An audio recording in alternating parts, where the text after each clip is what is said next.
Hello, everyone. Welcome and welcome panel.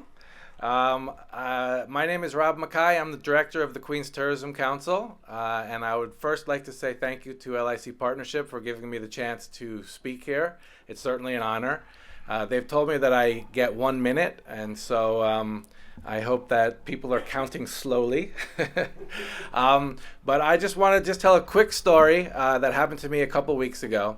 As director of the Queens Tourism Council, I basically hustle up the borough. And in this modern world, that's everything from Instagram to going to conferences. And it's everything from getting Queens people to go to local restaurants instead of Manhattan restaurants to getting tourists from Singapore to come and stay in our hotels. And one of the things that I often do about once every 2 weeks actually is I take people on tours. I've taken foodie groups on tours. I've done ridiculous things where we've been to 6 restaurants in 5 hours and stuff like that with food bloggers.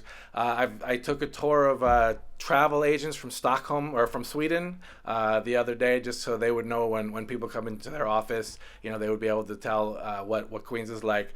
But the most of what I do is travel writers and other kinds of journalists. And about 5 weeks ago, I got a call from a French journalist, the woman who runs the travel section for the second biggest paper. It has a print run of about a million. And she actually contacted me through New York City and Company. And we met at Cafe Henri in Long Island City. And we were just doing our little talking. And she said to me, "Well, I'm really excited to see Long Island City because everybody in Paris is talking about Long Island City." To which I said, "Really?" And she said, "Yeah, everyone in Paris is talking about New York City." And she said that she actually didn't come to New York to see Manhattan, which usually happens. I get someone who's been to Manhattan and then they go to Queens. She came directly to see Long Island City. And she knew everything about it. We went to Socrates. She knew about Socrates. She wanted to go to Mandicotti's Rustica, the restaurant, because she'd heard about Mama Gianna. And normally these tours are about 3 hours. This one went about 10 hours because she had to see everything. She had to go under the Pepsi Cola sign, which was in the movie Munich that everyone in Paris knows about. At the last thing, I said to her, "So is there anything else you want to see?" And she said, "Yes, can you take me to Sweetleaf?" And I said, "Sweetleaf? Yeah, of course. I love those guys." And she said, "Good, because everybody in Paris is talking about Sweetleaf." And I can just imagine people on the cafes, the outdoor cafes in Paris, talking about Sweetleaf. But we went there, and she was really excited, and she's going to make that actually the center of her story. And of course, it's France, so they don't publish during July and August because everyone's on vacation or on strike. But their first issue in September is going to be completely dedicated to Long Island City. I think that really is an example of how far we've gone. When I was a child, there were no tourists in Long Island City. There was no business. Well, there was a little bit of business, but now we're being talked about in the cafes of Paris. The people in this panel, of course, are very much a part of that. They're generating it, and hopefully they're also benefiting from that. So with that, I will leave the Josh to be the moderator of this panel about tourism. And anyone who's been outside knows that Long Island City is really hot right now. So, especially today, literally. I just want to give a quick shout out to Seth Bornstein from the QEDC is here, and Marty Markowitz from NYC & Co., championing all 5 boroughs. So obviously there's been a lot of panels talking about real estate. It's no secret that there is a tremendous amount of residential real estate being built and a lot of new people moving into Long Island City. I've been talking with the people here on the panel before today. Obviously, we think there's a huge potential to grow tourism. I think a lot of the culturals that have been in Long Island City have benefited from tourism because they're amazing destinations, but there's a lot of other area businesses that can benefit from tourism. And I think, that's like the next exciting wave. And I think to kick off the panel, one of the things that, if you haven't heard about it, you certainly should know that Lonely Planet, a very well-respected travel site, which has publications as well, named Queens the #1 tourist destination in 2015. And that, I believe, is globally. yes. The global #1 tourist destination. So that was huge publicity for the borough. And today we have with us Jose Barrera. He leads the advertising sales team for the Americas region for Lonely Planet, the world's leading travel publisher. He previously held senior management roles with the Travel Channel, QuestX Media, and American Express Vacations, and worked closely with many leading international and domestic tourism boards. So I think what we all would love to hear, I mean, well, most of us here know Long Island City pretty well, but if you could touch on really what it was about Queens that got the #1 ranking this year. Sure. So Lonely Planet does something every year called Best in Travel. And what we do is we take a look at different parts of the world, and we also look at the world in general and try to get ahead of those places that are hip and cool, and they're the next place to go to, that are still sort of untouched by tourists. And we have editors all around the world who pitch like what places they believe should be on this list. And believe it or not, I mean, somebody in Munich, and somebody in London, and somebody in Nashville, and somebody in Oakland, and somebody in Singapore, all said Queens, all sort of independently, and it should be Queens because of these specific points. And what was interesting was to sort of put a place like Queens on this Best in Travel list, and the reaction that we got. But for us, it was sort of it was a natural decision. I was speaking with the destination editor who puts together the Best in Travel for the U.S. And it was a young woman from Gloucestershire in the UK, and she said, "Well, it's a natural choice, isn't it?" And I just thought, okay, well, tell me, Dora, why it's a natural choice. She goes, "Well, this is what's happening with the microbreweries and the nano breweries and the art scene and the art institutions there, and the views of the city that you're going to get from like nowhere else, and the food scene is insane there." And this is this woman with this British accent speaking so passionately about her pitch for Queens being Best in Travel and being the top of that list. But I think that speaks to, it speaks to our audience. I think it speaks to the way travelers travel today. People want experiences. It's not about ticking off, I got to see X number of sites or X number of attractions. They want to go somewhere and have a ridiculous foodie experience. They want to see a view that they're not going to see anywhere else. They're going to want to see an installation at an art institution that's going to be unique and different. They want to see an ethnic community that's diverse and that speaks not only to sort of the city where they're at, but where they come from and how they mix. And I think Queens hit all of those points. And so that is why Queens made the top of that list. It was really, it was an interesting decision. I'm not going to lie to you, it was a little controversial because we'd get, other media outlets saying, "Really, Queens? Why Queens?" But when you look at it and when you sort of look at all the different points, what Lonely Planet is saying, yeah, the way you got this excited about Brooklyn a couple of years ago, this is why you should be excited about Queens today, because this is where the city is sort of growing and expanding and really having all the different type of options. The fact that you have all of the hotel infrastructure that's sort of changed. We have people here on the panel that can speak to that. That also made it very, very unique and different, that you'd have a funky boutique hotel with a cool rooftop, and amazing views. So all of those types of things take a place and sort of take it to the next level. So for us and the way that we write and the way our audience wants to feel things, they're curious travelers, they're authentic travelers, Queens made sense.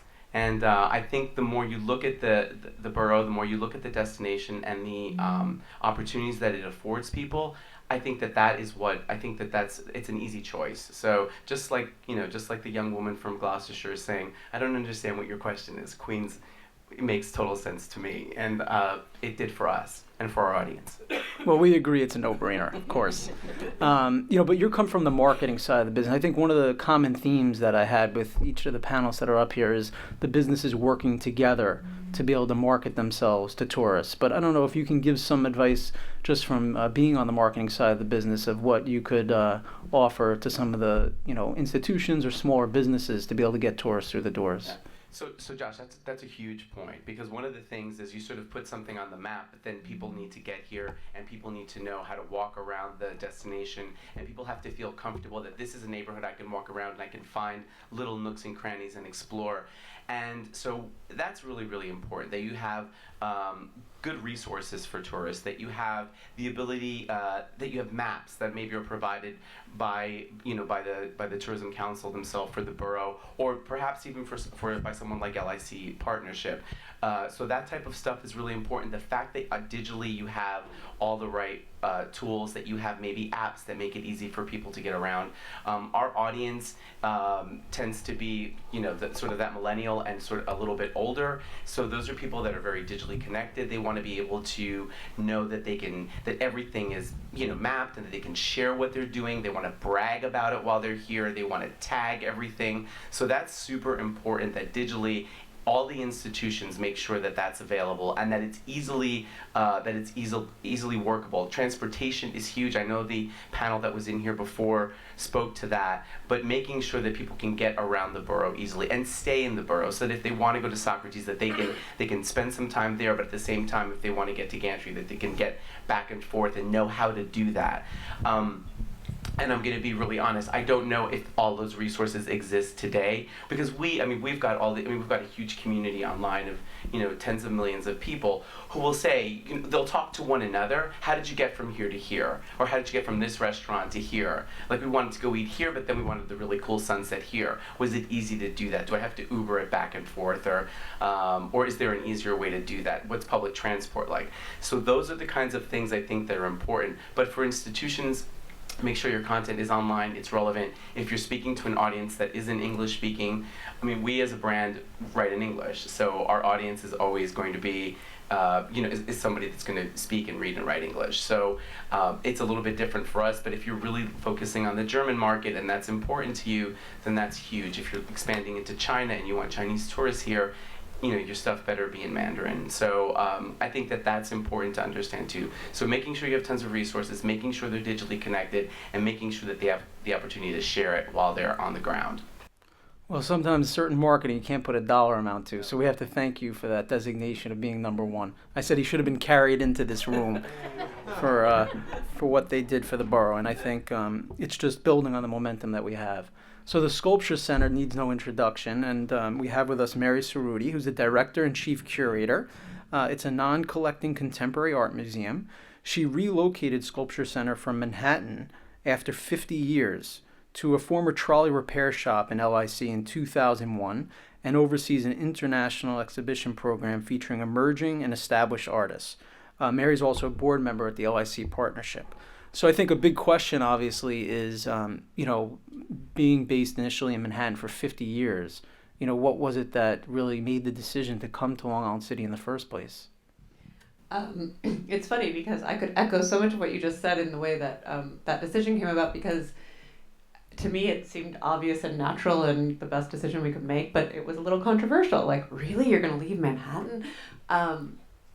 For us, we had been on the Upper East Side in a carriage house, which on 69th Street between Lexington and 3rd, which at the time in the 40s, when the artists that founded the organization bought that building, it was basically garages and artist studios. There were mansions on the other side of the street, but that side was the smaller carriage houses, which were basically artist studios and housing.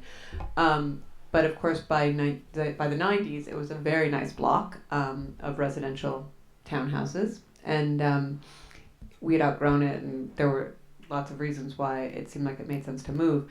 I looked at every neighborhood. I shouldn't say every neighborhood. I looked at dozens and dozens of neighborhoods from Harlem, Dumbo, Williamsburg, Chelsea, Lower East Side, Tribeca, like all of these neighborhoods, to try to figure out where we wanted to be. Long Island City was attractive for a combination of reasons. And it's probably similar for a lot of organizations why they would choose that. It's access, the quality of the buildings.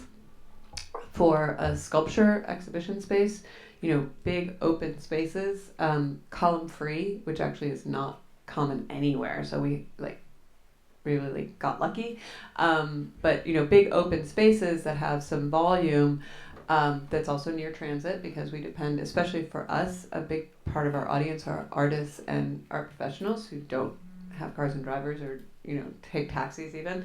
They're much more subway people, so the fact that we were in proximity to subway lines. The other thing that was really important for us was the fact that there were already world-class institutions here and an artist community. So, like both sides of things. There was, Noguchi and Socrates, who I would believe that Isamu and Mark Tsuvaro came to Long Island City for similar reasons: the quality of the space, proximity to transit, and accessibility with trucks and things like that.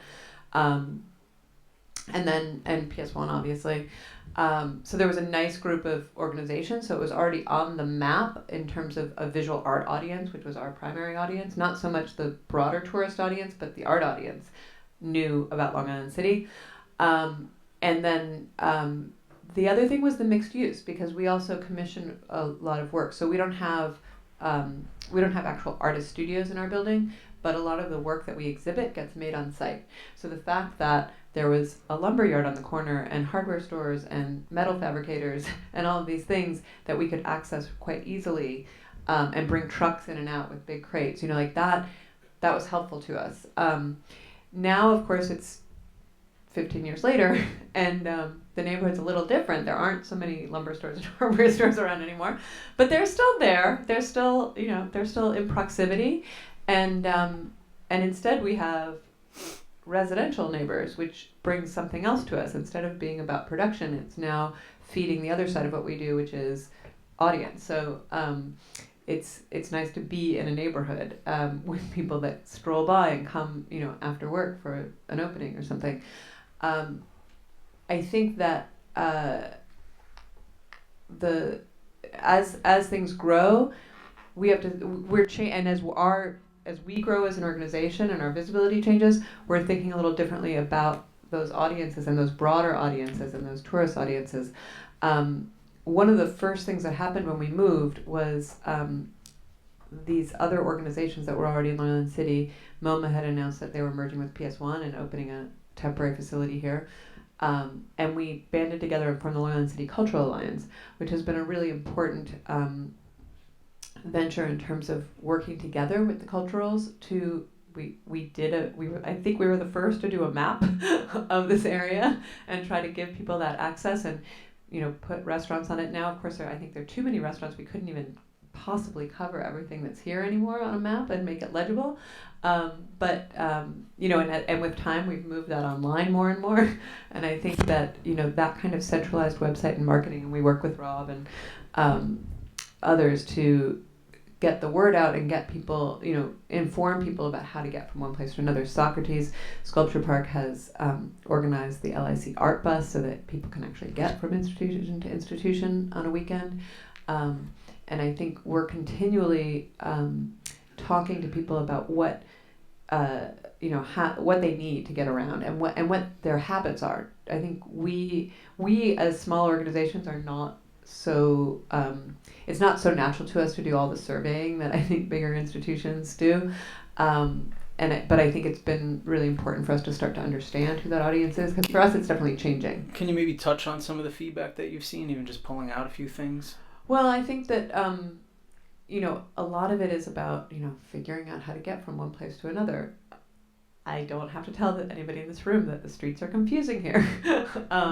So I think wayfinding is still really important, and I think retail is also really important. I think the more street level activity that happens, like to use our example, like between PS1 and Sculpture Center, if all those storefronts on Jackson are filled with interesting things, that seems like and I've already noticed, like when we first opened, there was very little on that stretch between 21st Street and 44th Drive, and people thought they'd turn around, they'd start from PS1 to come to Sculpture Center and decide they couldn't find it.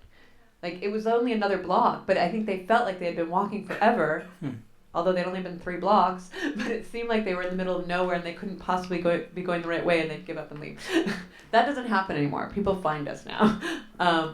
Thanks to, I think, the streetscape improvements, the retail, the directions, the maps, all of that, the wayfinding that happened. I think all of those things have fed into that. So it's been like a lot of different pieces have to come together for that to grow over time, but it's happening. Well, it seems the storefronts are starting to get filled, and if it's up to our next panelist, Sheely, I think he'll have a restaurant on every corner by the time he's done. Sheely is the owner of She Restaurant, Skinny's Cantina, and Pink Canary Desserts, all located in Long Island City. He has a new concept coming along with his brother and partner. He lives in Long Island City. He's a board member of the LIC partnership, and he was one of really the very first restaurants to plant their flag in one of the new towers on the waterfront, She being the first of his restaurants. So I think, if you could share with us, because your family restaurant was really based in Manhattan as well, so you came from Manhattan. So maybe if you want to touch on what brought you initially to Long Island City, and you obviously see tremendous opportunity because we have a restaurant mogul here. Well, it all didn't start that way for sure, I can assure you. Well, first off, I'd like to thank Jose for getting the secret out to everyone that Queens is the new place to be. So for me, I did come from Manhattan, and everything started around 2000 or so when I was attendant with Rock Rose. We had a small restaurant in Midtown, and little did I know, Rock Rose, our landlord, was next door. We've been serving them for 20 years, and 20 years later, Patricia Dunphy, who we're very grateful to, and she's one of our mentors. Suggested that we come and take a look in Long Island City where they're putting up a project. And of course, my first thought was Long Island City. What would I do there? But luckily, we came and we took a look. And at a time when they were just putting up the buildings, there was no road. There was, but you can see that things were going to happen and happen quickly. So I had to make a choice. Well, do we, go and go upon something that we may or may not know much about, but or do we just be comfortable where we are? And sometimes when the door opens, you have to just go with it. So we decided after many months of of just not knowing what to do, finally decided, okay, you know what? I don't know how we're going to make it work, but we have to go after it. And, sure enough, we were able, thankfully, to get things going. Of course, the first year when we opened up in '08 wasn't very easy. The whole downturn in the economy and opening up in a new neighborhood in the dead of winter, just everything was testing your will to survive. And the banks would call every other day, and of course the payments are always on their way. But we try to keep our head above water, slowly. And when the spring came, they started to build the park. I believe it was the gantry, and flowers started to bloom. People started to walk out. Slowly they started to come. A party of 2 or 3 turned into 4 or 5. Then their friends told their friends, and so on and so forth.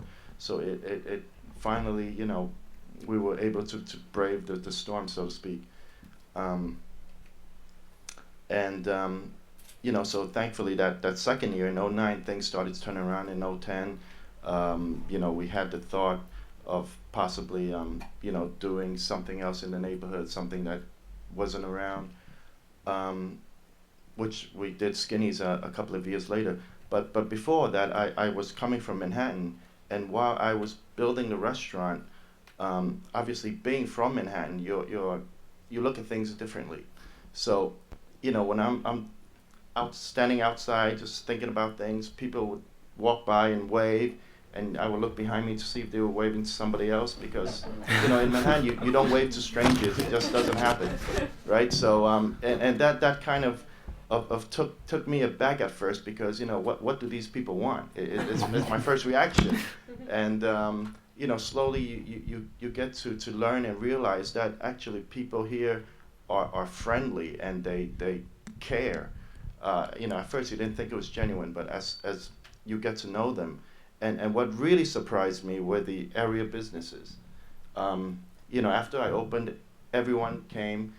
Pascal came, Jimmy, and of course Mama Gianna. Everybody knows her, and they all come and they say, we're businesses from the neighborhood. We're here to support you. If there's anything you need, we're all here to help. And that's an unheard of concept in the city because in the city everyone wants to see you fail. So it was really refreshing and fresh for me to know that, you know what, people here have my back and they don't even know me. And that to me was really special. So fast forward a couple more years, a good friend of mine, Elliot Park, told me that, listen, now that you're a business in the neighborhood, you need to get to know all the business owners. And, there's this great group of people, the Long Island City Partnership, that you should come and join with me. And, me being a late guy usually, I don't get home usually till after 12 or 1, and sometimes they'll have meetings at 8:30 in the morning. It's usually hard for me to get to. But after joining the partnership, they're doing so much, and Liz is just fantastic, and everybody else, all the board members, they're really here for the community, and it's just spectacular. So it was serendipitous that we ended up here, but I couldn't be happier. Well, I think, she has obviously, it's basically a self-named restaurant, but it has a vibe of almost Cheers, where she literally knows everyone's name that walks through the door and gives them a big hug. I try. And I think has very much a neighborhood feel to it. It does. So would you say that there, as far as tourism is concerned, are you seeing tourists? Do you see that as an opportunity? I think there's a tremendous opportunity, especially now with all the hotels going up and the galleries and the museums, and of course the plugs by Lonely Planet. Now I didn't know, but thank you. Now we know. So I think and the thing is, a lot of tourists they don't look at Queens or Long Island City when they first come to New York. So how can we make it easier and more friendly for them? I think maybe this is a separate discussion that me, Jeffrey, and Richard can have, is to maybe set up some kind of a package to introduce to tourists who are coming. Listen, stay at our hotel, and we can have tours of the museums, the galleries, and of course there's also the food involved, and even a picnic at the gantry. I mean, this is something that you can't take or get just walking through the concrete jungle of Manhattan. And this is definitely something that will have more of a personal touch, and that and again, like you say, when people come to my place, they're greeted as a friend. And for me, if I'm spending my money anyway, I'd rather spend it with a friend than somebody who just thinks they're doing me a favor by letting me in. I don't get it, but well, count me in on that conversation between the three of you. yes. So well, our last two panelists came from Manhattan. Our next panelist came a lot further, from England. Richard Mazda is the executive director and founder of LIC Arts Open, which draws thousands of people to Long Island City, and is the owner artistic director of Long Island City's Secret Theater. Mazda's career includes an ASCAP award for the R&B #1 hit, How Long? He's going to sing it for you later. High film and TV appearances include Love Actually and Batman Begins. Mazda's Pirate Pete is the longest running show in Queens and was at the LIC Flea a few weeks ago and had a tremendous turnout of families. That's one thing that blows my mind, is the number of young families that are coming to Long Island City. But I think, the last two panelists talking about why they came from Manhattan. How did Long Island City even get on the radar for you when you came to the U.S.? Hi, everybody. Well, my adventure with America started when I was a boy, because one of the biggest and most important things that all Americans of all political persuasions need to remember is that American culture reaches out across the world and changes people's minds and changes people's lives. It changed mine. So you could start with, I was like 5 and watching American TV or a film. And then maybe a little older and I started maybe reading American literature. And then at the age of 13, I met Willie Dixon and Little Walter when I went to a blues concert. And they took me backstage and introduced me to Champion Jack Dupree, who told me, he was the Barrel House pianist, and they told me to keep on keeping on. And I have been, ever since that time. Those, they happen to be black Americans, but those black American musicians were almost like cultural gods to me.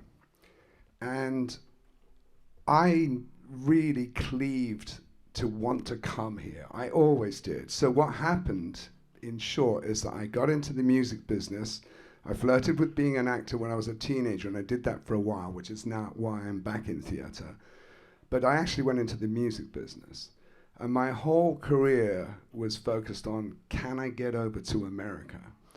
And I got really lucky. Like within a year or two of getting a record deal, I met the manager of the police.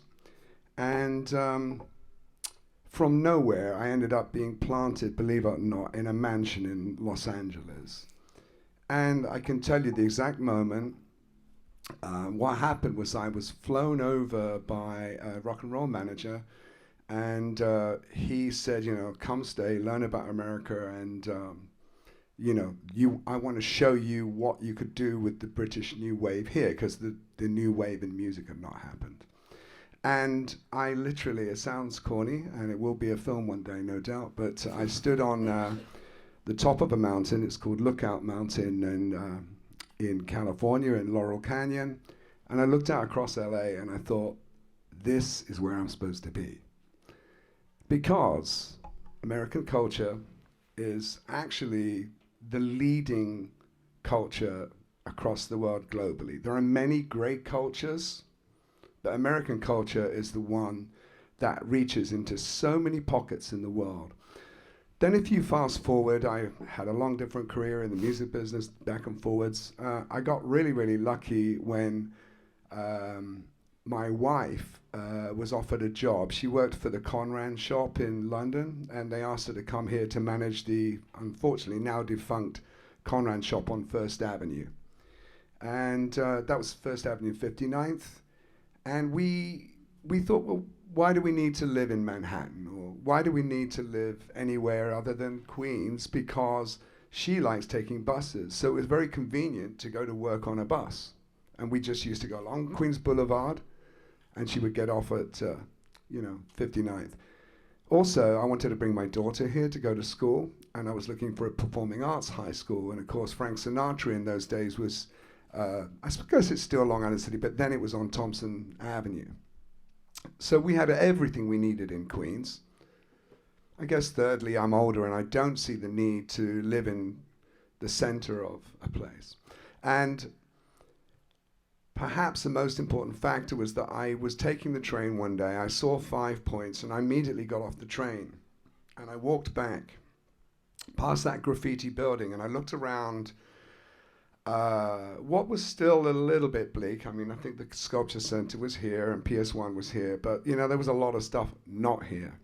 And I actually saw an opportunity because in London we'd had the same kind of renaissance with brownfield land on our South Bank. And funnily enough, a little bit of a connection, Sir Terence Conran, who my wife used to work for, was one of the leading lights in that. He and the fashion retailer Joseph got together with some other people, and they rebuilt what were old Victorian wharfs on the south bank of the Thames. And that area, and now, if I was advising you, and I'm sure Lonely Planet would agree, to go to London, I would say forget Trafalgar Square, forget Piccadilly Circus, go to the South Bank. And what you're going to get at the South Bank is the Tate Modern, which I'm sure you've all heard of, the London Eye, which is now being copied by everybody, and so forth. It's an amazing place to go. So I lived in South London, not trendy at all. And so moving to Queens was an easy fit for me. And the other thing was, I've got to be honest, and Mary knows what I'm about to say now, artists always go wherever the cheap space is. We can't afford anything else. And we do that because I guess we're driven mainly to create art. That's our primary driver, not to make money. We want to make money because we know we can't sustain it unless we do, but we go because initially we want to create that art. I think that the nature of culture is changing, and I don't see the demise of Broadway yet, but certainly theater, a lot of it has moved to the outer boroughs. There are a lot of exciting things happening in Brooklyn and Queens right now, and that probably can and will continue. For example, one day maybe the Foxwoods theater where they did the Spider-Man musical, maybe it'll be more valuable as a condo. and that could happen even to Broadway. Certainly, I'm also a pragmatist. I believe that cities need to develop and keep going, you know. So I'm happy to be in Queens. I think that I see Queens through the eyes of an immigrant. I may not sound like one, but like everybody else in Queens, I am. I think that Queens has so much to offer that perhaps we're going to talk about this soon. We haven't been doing the best job of explaining it. We're getting better now, though, and the LIC partnership certainly has been a huge part of helping businesses connect. And at the same time that I'm building a theatre, you've got people like Shi building his restaurant, and you've also got Jeffrey coming here and helping the Wyndham Garden chain to build their hotel, and Mary developing the sculpture center. So there were many, many people invested in LIC in around about 2005. And what's not generally talked about, but I feel is the most significant factor in the development of LIC was, luckily for us, instead of getting saddled with all the bills from the Olympics, they gave that to London. And where did they put the Olympic Village in London? In a horrible area of East London. And so they were originally going to put the Olympic Village here in LIC because they didn't think much of it, and they thought they could build on that brownfield land. When we didn't win the bid here in New York, that triggered so much development and so many zoning changes that we're now seeing this incredible explosion that I think is kind of unprecedented. Well, thank you, Richard. I do want to come back to you and Mary to touch on the types of people that are coming through, but we want to move on to Jeffrey Reichel. Jeffrey Reichel is the Director of Sales and Marketing for the Wyndham Garden LIC Hotel. He's a hotel committee member for NYC & Co., board member of HSMAI, and a member of the Queens Tourism Council. Jeffrey has 20 years of hotel experience and has opened 4 new hotels in the New York City market.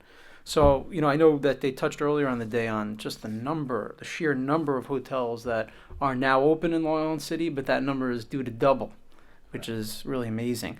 But I guess the first thing that I would want to ask you is who's staying at your hotel and where are these people coming from? With focused efforts from NYC and Company, from Queens Tourism Council, and the excellent thing that Lonely Planet did for us, people are coming from all over the world. Most of Long Island City is seeing European tourists, and not just, I'm sure I say European, international tourists from all over the world, from Brazil, from Australia, from China, again, from Europe, from Asia, everywhere. They're coming from all over the place. Myself as a director of sales for my hotel, I focus mostly on the international market because they are kind of, not to knock Americans, but they are a better traveler. They're not afraid of the public transportation system. They're not afraid to try new things and be in a neighborhood that might have a little bit of grit to it. Manhattan's beautiful. We all understand that everyone comes to New York City to see the borough of Manhattan, as I like to call it, but they try to let everybody know what there is happening in Queens, and these people want to see how real New Yorkers live and what they do and their restaurants and all those kinds of things. All these organizations such as NYC and Company, which I know has a video that they're working on for Queens to really advertise, I don't know if that's the best word, but to really get the word out about what's happening in Queens, all the culturals, all the restaurants, everything that's happening. And the people who really react to that the best are the international market, because they hear so much about New York and how we live that they know Manhattan is great, and they want to go see the Empire State Building, they want to go to the top of the Rock, they want to go see One World now and all those things, but they also want to see how we live. I talk to a lot of my friends around the country in the hotels and so forth. They want to come here. They sometimes stay at my hotel because it's more affordable, but they really head into Manhattan and they're afraid of Queens. So my challenge has become, how do we get people to not be afraid of the boroughs and not be afraid of the grit and really understand that there's so much happening here and so much culture. So what are you kind of doing, or what advice do you have, or what are the things that you've tried in terms of keeping people in Long Island City that are staying at the hotel? One of the challenges that we really have is how to guide people to get around the borough. We were talking about this, Jose and I, before, that people don't feel like it's a walkable borough, but it really is a very walkable borough. I was telling him how my husband and I have walked from Forest Hills through Corona, through Elmhurst, back to Jackson Heights where we used to live. So it really is a very walkable city, but I know it. I'm from here. This is my home. We need maps. I know it seems like a simple thing, but it's also finding out who's going to cover the costs of those maps, because we get free maps all the time at my hotel to give out to guests and guide them around Manhattan. I could pull that map, tear it, show it how to walk and so forth, but I don't have that option. I shouldn't say I don't have that option. LIC Partnership has done a great job and has given us a map, but it's a very good map, and I think it's a very expensive map, and we have to figure out how we can do it on a much more of a mass volume so it's cheaper, because these guests get it for free, and we give a New York City map to every single guest, I should say Manhattan map, excuse me, to every single guest that checks into the hotel. We can't do that with the LIC map or even other Queens maps right now, because it's just not there yet. But that's something that needs to be a major focus in order for us to recommend the rest. Well, she's easy to get to from us, so we can recommend that. But to all the other restaurants and to the subways, and how to get around the city, or Queens, excuse me, is important, and it needs to be easy for them. We all know, like you said, Queens can be a little bit confusing, but it's not that confusing if you have a map in front of you. How are occupancy rates doing with all the hotels opening up? We are maintaining occupancy, definitely maintaining occupancy around in the mid 80s to low 90s, depending on the time of the year. Obviously, January and February are slow season, as it is for everybody else in the city.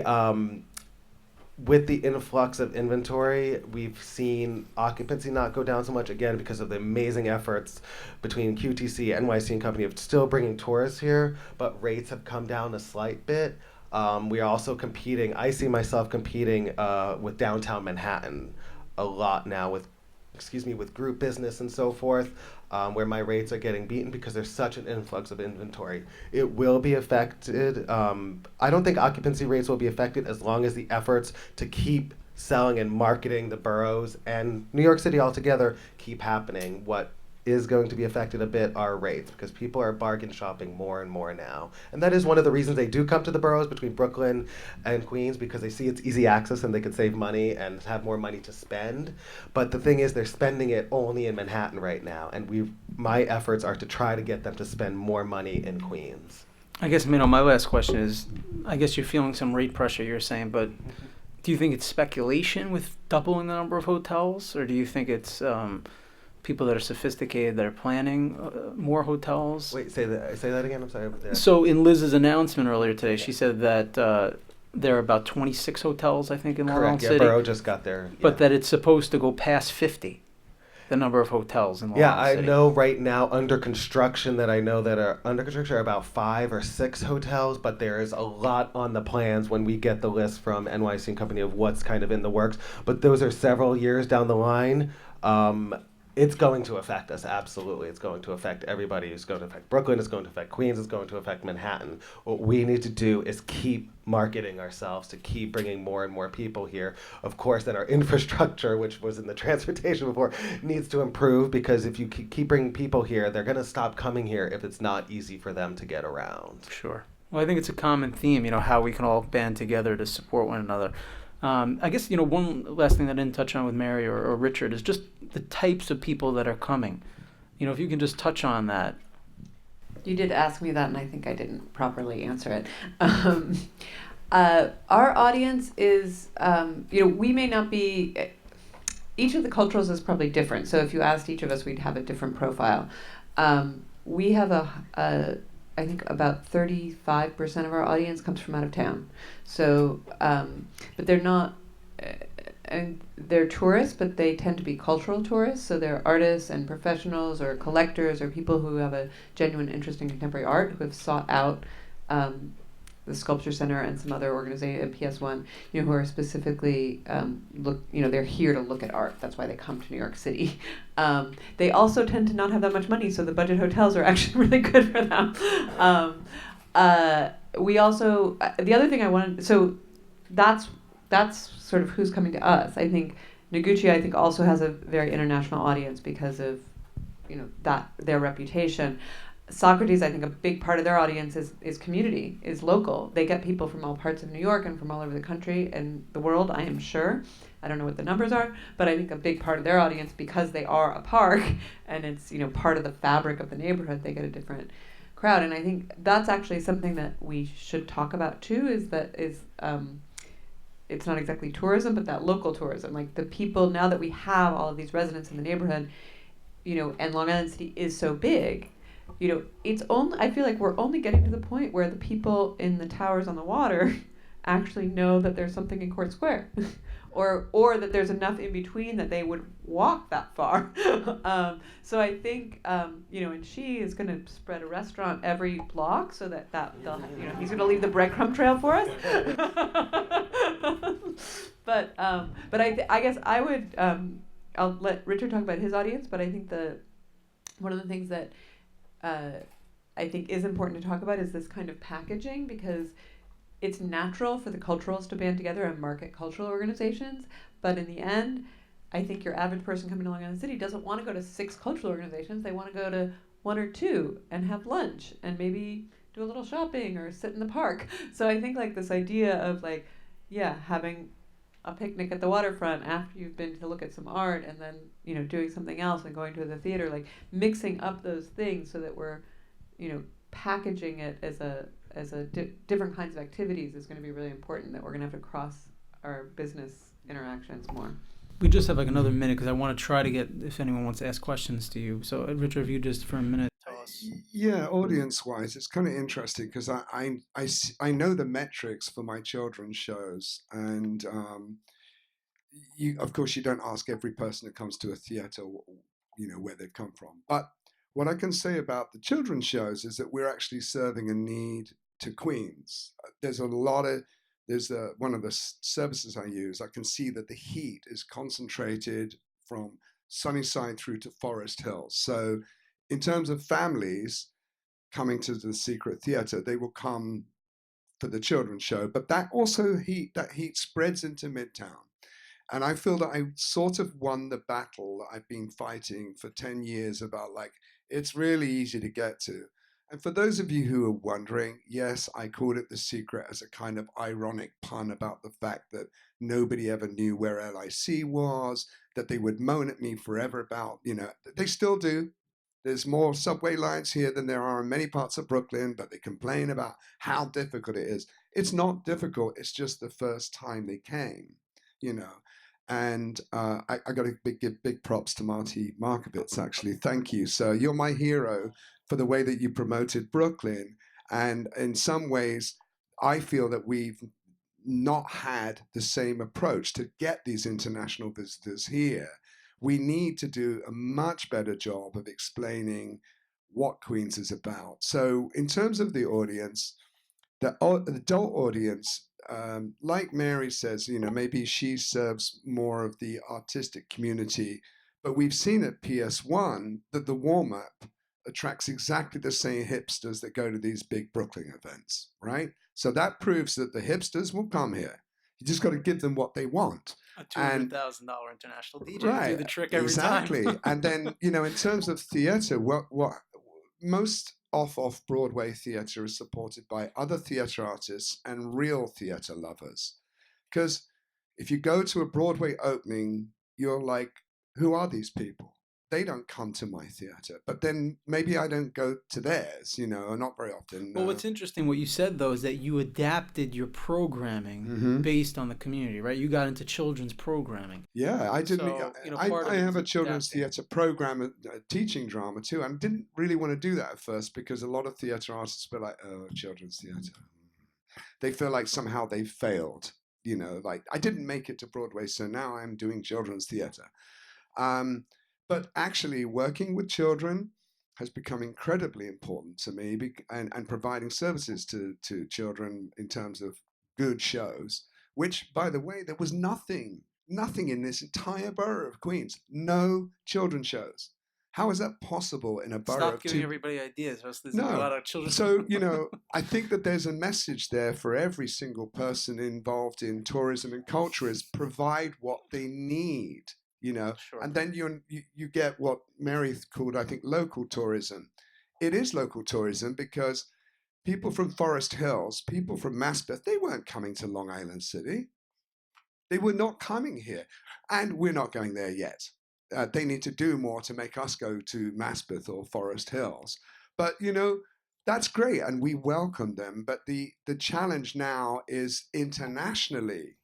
How do we tell people that Queens is moving forward? And I'm going to say one quick sentence and then pass it back to you, Josh. I feel like we're still trying to harp on about things about Queens that are not actually necessarily attractive to tourists.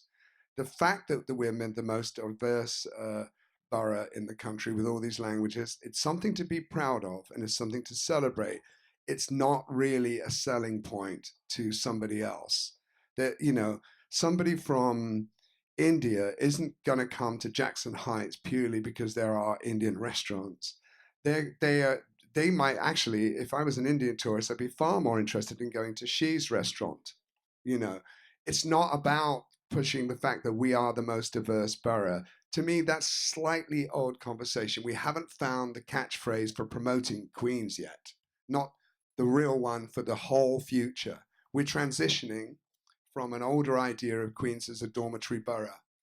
And that's not stopped yet, that process. All right, well, thank you very much. Let's give a round of applause for our panelists here. Do we have any questions? Any questions for our panelists? Judy, yes. Hi, everyone. My question is about the hotels.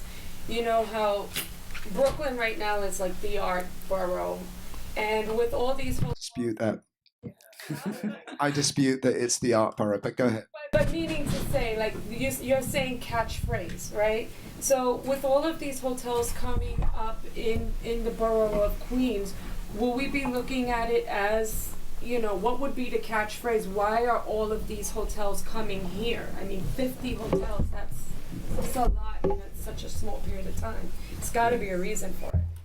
Because the people are coming, and because there's so much happening, not just here in Queens, but also Manhattan, Brooklyn. Everything is growing, and it's very expensive to build and grow in Manhattan hotels. So there's a lot of available space. As you can see, there's space being built for residential. So why not hotel? Why not bring revenue, which hotels generate a lot of revenue, not just for the hotels, but they generate revenue for the local businesses, for the local restaurants. A lot of it's also zoning. There's a zoning, loophole yeah, for and hotels zoning, where you can't build anything else, right? Yeah, exactly. In manufacturing it's areas. Hotels bring a lot of money. Tourism brings a lot of money to any city. So that's why hotels are being built.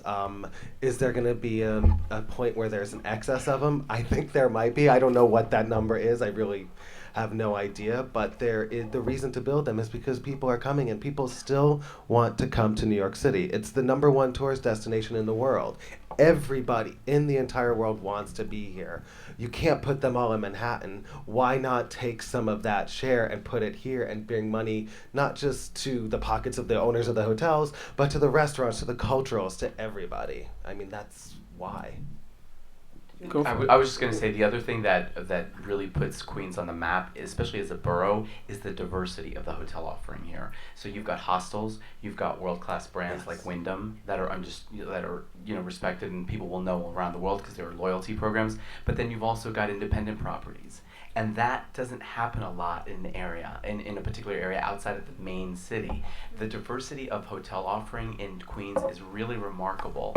Now, I think it's not a bad thing that there are more hotels. Yeah. But that's a good point. What he's saying is that the diversity of hotels, from the Wyndham brand itself, Wyndham has 15, 16 different levels of brands, from a Super 8 to a Days Inn. So we can actually bring in people from around the world who may not necessarily be able to afford to travel and stay at a high-end hotel, but can stay at the Days Inn. That's a much more affordable budget hotel. So it keeps growing and growing, and that's important. There are extended stays here in Queens. You don't really get that kind of offering. So a European tourist, they stay longer. Whoever is planning on building a hotel is thinking like a European tourist.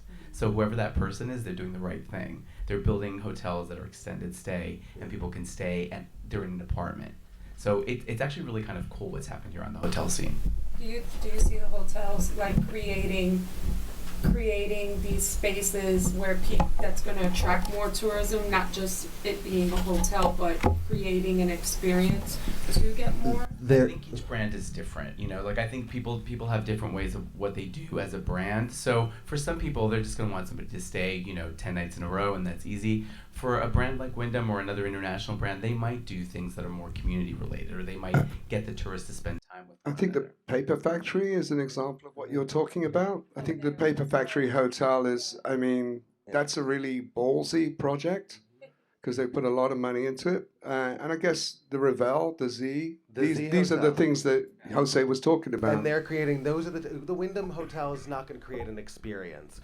Days Inn is not going to create, we're going to create an experience, but not like a destination experience, like a resort. I think maybe you're thinking more about resort, like the Ravel, the Z Hotel, those kinds of hotels. Next door to my hotel is going to be a dream hotel. They're going to be building a rooftop pool and all those other things. The old Manhattan Cabinetry building is coming down. They're going to be building a dream. Those kinds of hotels will come. I don't necessarily see those hotels as competition because that's not the market I'm going after. There's a room for so many different markets in Queens and Brooklyn and all the boroughs. So. I think our time's up. If anyone wants to chime in, go ahead. So we know these hotels are coming. We know the people are coming. The people are coming. So we know they're going to the city, but we need to devise a plan to at least keep them here for one afternoon, for one night, right? I mean, this is not news yet, but I'm going to be neighbors with Mary in Court Square. I'm doing a Japanese place, and inside we're going to have graffiti. We're going to bring back graffiti. What 5 Points has left, we are going to bring back. So these are the little things that we can all do to give them that experience that they didn't expect. I think, do we have a they would question go back there? do shopping and whatnot, but they would not expect the charm of LIC. Thank you. So I just wanted to add, I'm Kelly with NYC and Company, and we're very proud to have been a part of all of this in the promotion of Queens. But there was some talk before about packaging, and packaging is really important. And we are conducting these tourism-ready seminars led by my esteemed colleague Marty in each borough. We had one in Queens in the beginning of April, and committee meetings have taken place to get people to work together.